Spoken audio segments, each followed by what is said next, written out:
안녕하세요. 이번 시간에는 우리 고급 회계 중에서 파생 상품을 다뤄보겠습니다. 파생 상품은 그 1차하고 2차 뭐 양시험에 다 여전히 나오는데, 그 수험생 입장에서 볼 때 파생 상품은 파생 상품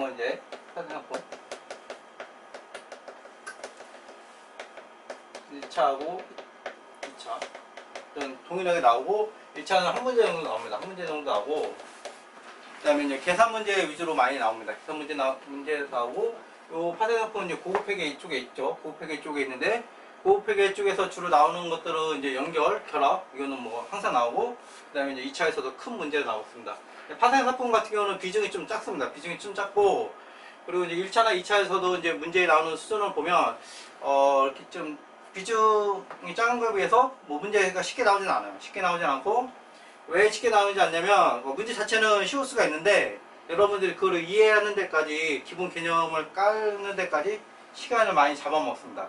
그래서 저 때도 제가 수험할 때도 그렇고 뭐 요 정도 비슷할 것 같은데, 대부분 이 파생 상품을 제끼는 분들이 많이 있습니다. 많이 있고, 또 제끼는 분들이 또 많이 있고, 또 크게 또 문제가 또 안 되는 게, 파생 상품 같은 경우는 이제 크게 우리가 이제 여러분들이 실무에서 나가면 금융업하고 비금융업이 있는데, 이 금융업 쪽에서 당연히 이제 파생 상품을 다르죠.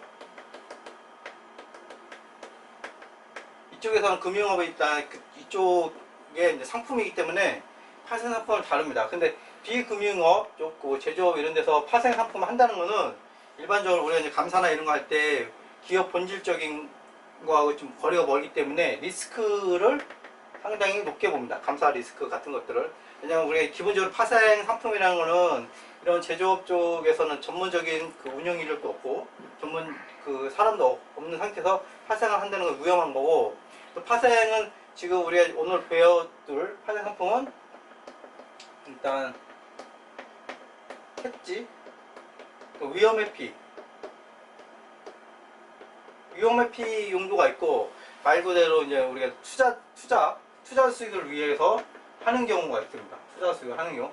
이 비금융에서는 투자 수익을 하는 경우는 진짜 위험한 겁니다. 제가 말하는 이 하이리스크 쪽에 들어가서 웬만하면 이걸 하지 않습니다. 감사에 나갈 때 만약에 이때 보통 회사들이 이제 파생 상품을 하게 되면 물어봅니다. 물어보면 이거를 이제 웬만하면 하지 않게끔 유도하시는 게 이제 맞고, 왜냐면 과거에도 키코라든지 이런 파생 상품 다루다가 회사 자체가 이제 휘청휘청거리는 회사들도 많습니다. 이렇게 특히 중소기업 같은 경우는 영업이익도 이제 뭐 어느 정도 이렇게 잘 나오지 않는 경우도 많기 때문에, 이 파생 상품이라는 거는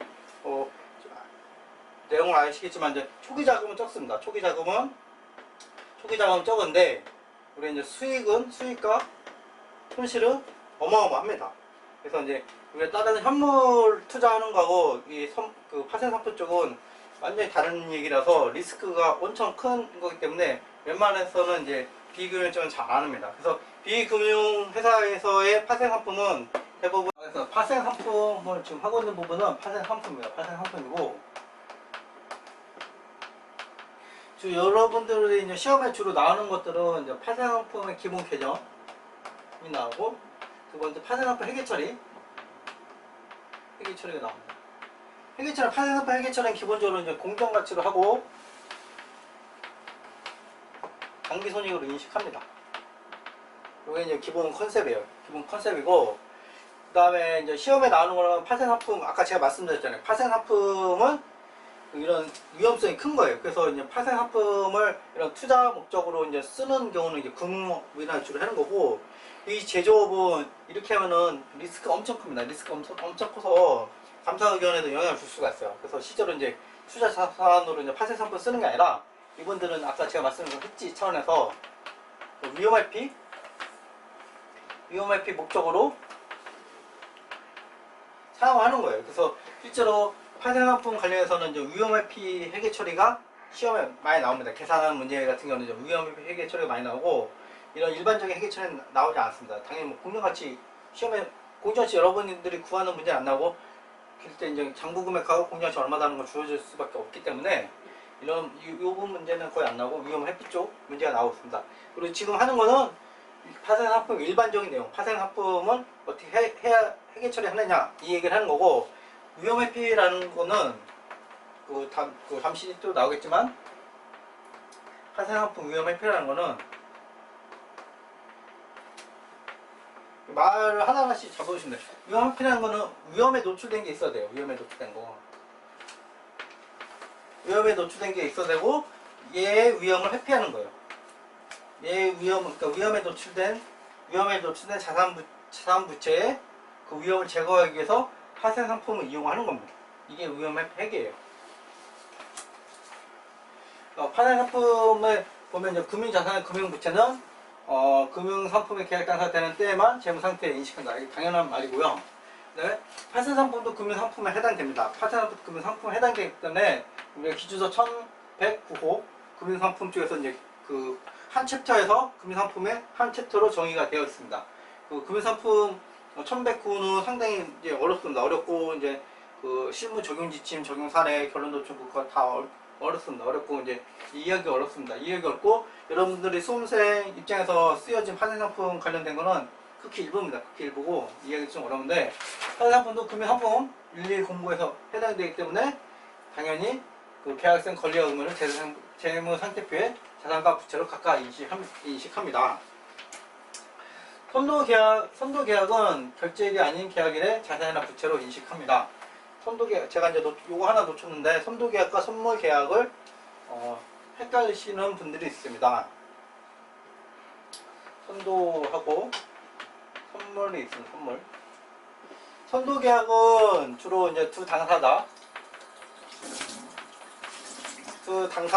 간에 내가 미래에 얼마를 결제하겠다, 미래에 얼마를 사겠다, 이런 두 당사자 간의 거래인 거고, 선물은 시장을 통해서 우리가 거래를 하는 거예요. 그래서 내가 살 때 내 상대방이 누군지 당연히 알 수가 없어요. 청산할 때도 당연히 알 수가 없어요. 이 시장을 통해서 하는 거기 때문에 내 의무, 내 권리만 취하면 되는 거예요. 그래서 이게 다른 겁니다. 선도는 두 당사자인 거고, 이 두 당사자가 시장에서, 그러니까 선도는 두 당사자이기 때문에 내 이익과 원하는 내 거래를 할 수 있는 사람을 내가 찾아야 되는 거예요. 그러니까 어렵잖아요. 그렇기 때문에 이 선물이라는 시장이 들어온 거예요. 그래서 선물 거래는 이 시장 내에서 불특정 다수하고 계약을 맺는 거랑 마찬가지입니다. 그 차이가 있습니다. 그래서 선도계약은 결제일 아닌 계약일에 자산이나 부채로 인식한다. 그런데 권리와 의무의 순공정 가치가 영리 아닌 경우 해당 계약은 자산이나 부채로 인식한다. 이거는 원칙적인 말로 쓴 거고, 실제로 계약일에는 당연히 내 권리와 내 의무, 상대방의 권리와 의무는 0인 거예요. 처음부터 계약을 순공정 가치가 0이 아닌다는 거는 약간 거래가 누군가가 이익 보는 거잖아요. 그 거래 자체가 좀 잘못된 거예요. 만약에 순공정 가치가 0이 아닌 계약을 했다, 그때는 당연히 자산이나 부채로 인식하는 겁니다. 일반적인 내용을 쓰는 겁니다. 근데 최초 인식 후 파생상품 자산, 파생상품 부채는 공정가치로 측정하는 겁니다. 공정가치 측정하고 일반적으로 당기손익으로 인식을 합니다. 파생상품 자산, 부채, 공정가치 변동에 따른 손익은 당기손익으로 인식한다. 이게 제일 중요한 거예요. 여러분들이 이해하실 때 이게 제일 중요합니다. 파생상품의 용도는 우리가 위험 회피 용도로 쓰는 건데, 파생상품의 변동은 우리가 당기손익으로 쓰는 거예요. 파생상품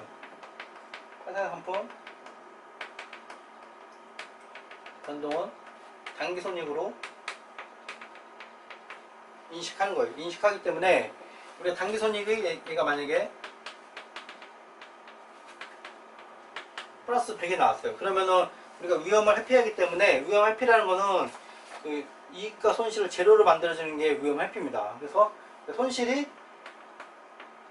마이너스 100, 이렇게 이제 0이 나오는 게 이제 위험 회피입니다. 그래서 내 재무제표에 어떤 거래로 인해서 내 자산 부채의 가격 변동이 0으로 나타나게끔 해주기 위해서 우리가 파생상품을 이용해서 회피를 하는 거예요. 그렇기 때문에 파생상품은 우리가 단기손익으로 우리가 이제 손익 변동을 인식하기 때문에 원래의 대상, 위험 회피 대상도 우리가 단기손익으로 인식을 해야 됩니다. 그렇기 때문에 이제 금융상품 우리가 이제 평가하는 방식이 있는데, 그 삼각구 원가하고 삼각구 원가 H라고 좀 많이 표현하고, 그다음에 단기손익으로 인식하는 게 있고, 기타 폭발로 인식하는 게 있습니다. 기타 폭발로. 그렇기 때문에 이제 내가 위험활피 대상이 단기손익으로 인식하는 거다. 그럼 뭐 굳이 적응할 필요가 없잖아요. 굳이 내가 해서 열심히 할 필요가 없어요. 근데 그 우리가 위험활피 대상이 기타 폭발로 하는 거다. 그러면은 이 하나는 단기손익으로 인식하고 또 대상은 기타 폭발 손익으로 인식하기 때문에 재무제표에 그 손익을 0으로 표현할 수가 없어요. 하나는 자본으로 바로 가고 하나는 손익을 했기 때문에. 그렇기 때문에 위험활피를 하게 되면 우리가 이 기타 폭발을 단기손익 평가 방식으로 바꿔주는 역할을 하게 되는 겁니다. 이런 게 위험회피에 적용되는 거예요. 그래서 가장 중요한 말입니다. 이게 파생상품은 공정가치 변동에 따른 손익은 단기손익으로 인식한다. 이게 제일 중요하고, 네, 또 예외적으로 현금으로 위험회피 수단으로 지정된 파생상품의 공정가치 변동 중 위험회피 효과적인 부분은 기타 포괄 손익을 인식하고 비효과적인 부분은 단기손익으로 인식한다. 이거는 이제 제가 또 한 번 더 이제 뒷부분에 말씀드릴 거예요.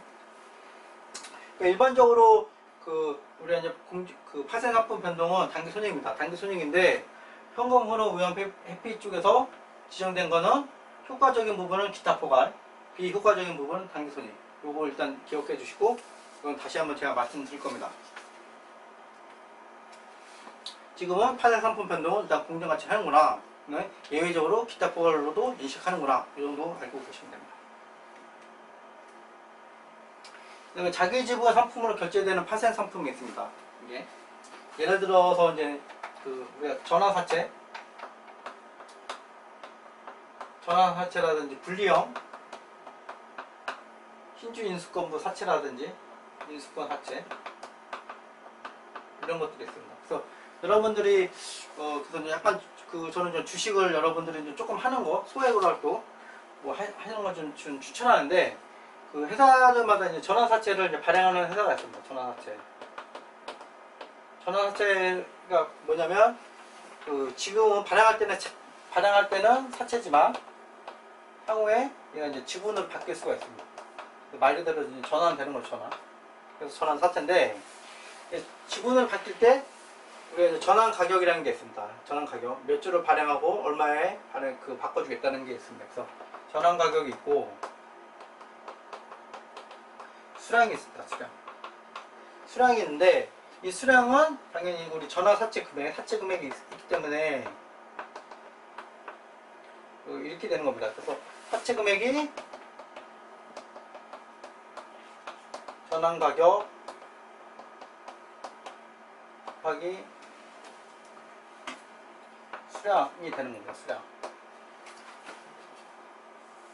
수량이 되고, 이 수량에 따라서 우리가 자본금으로 가는 금액이 변경되는 거예요. 자본금하고 주식 발행 추가금으로 가는 금액이 변동됩니다.